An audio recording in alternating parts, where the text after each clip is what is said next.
Praise the Lord everyone. सबको जय मसीह की। आइए हम सब उस वचन को पढ़ते हैं जो पवित्र वचन हमें परमेश्वर के दास अपोस्टल अंकुर यूसुफ नरूला जी द्वारा और परमेश्वर की दासी पास्टर सोनिया यूसुफ नरूला जी द्वारा दिया जाता है। आइए हम सब उस पवित्र वचन को पढ़ते हैं। शरीर में मरना, जैसे कि पवित्र बाइबल यहोशू 6 की 2 आयत में लिखा है।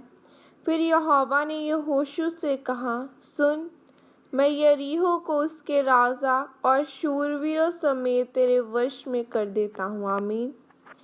मेरे प्रियो, एक बात हमेशा याद रखें, आप अपने जीवन में तभी कुछ कर सकते हैं जब परमेश्वर की ताकत आपके जीवन में काम करे और आप अपने शरीर में मरे हुए हों। अगर हम बाइबल में यहोशू की किताब को पढ़ें तो उसमें लिखा है कि परमेश्वर ने यहोशू को कहा कि जो नगर तेरे सामने है उसको मैं तेरे हाथों में देता हूँ और तू उस पर विजय पाएगा। परमेश्वर ने उससे कहा कि अपने लोगों को ले और उस नगर के चारों ओर 7 दिन तक चक्कर मार। 6 दिन तक तो उस नगर के चारों ओर एक एक चक्कर मारना, लेकिन 7वें दिन 7 बार चक्कर मारना और 7 चक्कर मारने के बाद जोर जोर से जय जयकार करना। तब वह दीवार अपने आप गिर पड़ेगी। अब जरा ध्यान दे कि परमेश्वर ने इज़राइलियों को 7 बार चक्कर मारने के बाद जय जयकार करने के लिए क्यों कहा? क्योंकि अगर वह लोग शरीर में चलते तो परमेश्वर उन लोगों के जीवन में काम नहीं कर पाता।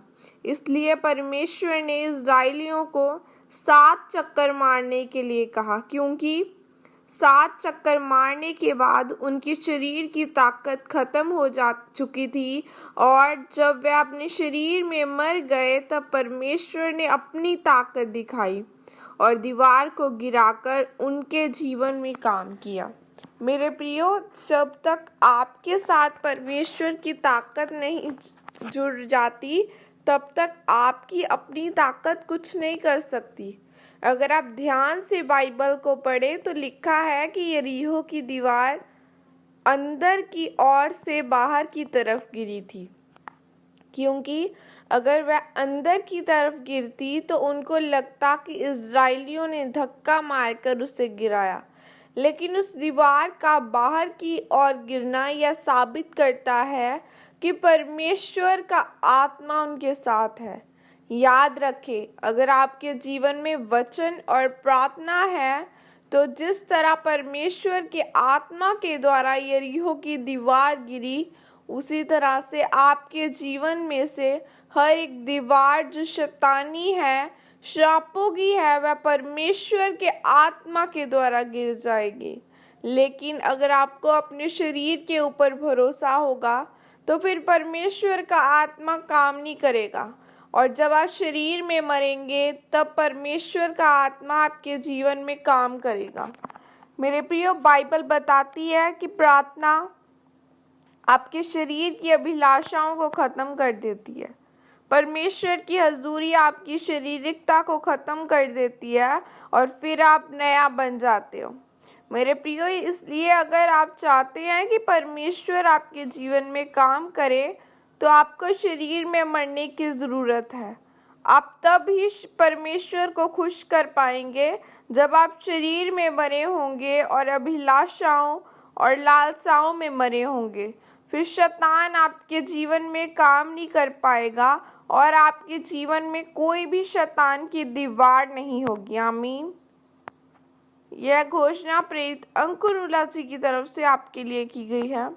सर्वशक्तिमान परमेश्वर, मैं घोषणा करता हूँ कि जो भी लोग इस वचन को पढ़े या सुने, यह वचन इनके जीवनों में काम करे, इनका जीवन प्रार्थना वाला हो और इनका भरोसा और शरीर पर नहीं बल्कि आपके ऊपर हो। प्रभु यीशु मसीह के सामर्थ्य नाम में मांगती हूँ। आमीन। आइए मैं आप सबके लिए प्रार्थना करती हूँ। सर्वशक्तिमान परमेश्वर, हम आज के दिन के लिए पिता आपका धन्यवाद करते हैं। पिता परमेश्वर, आपका वचन कहता है यीशु मसीह के कोड़े खाने से तुम चंगी हो चुकी हो। ऐ मेरे जिंदा परमेश्वर, आपके कोड़े खाने से ये लोग, इनके घराने चंगे हो चुके हैं। पिता परमेश्वर, इन सबको आपके सामर्थ्य और पवित्र लहू में कवर करती हूँ। शैतान की योजनाएं खुदा आज शारीरिक अभिलाषा इन लोगों की जिंदगियों में से खत्म की जाए, ताकि परमेश्वर ये प्रार्थना कर सके, ये वचन को पढ़ सके और परमेश्वर आपकी राहों पर चल सके।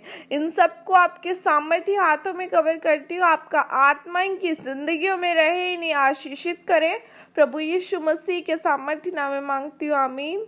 सबको जय मसीह की। God bless you all. परमेश्वर आप सबको आशीषित करे।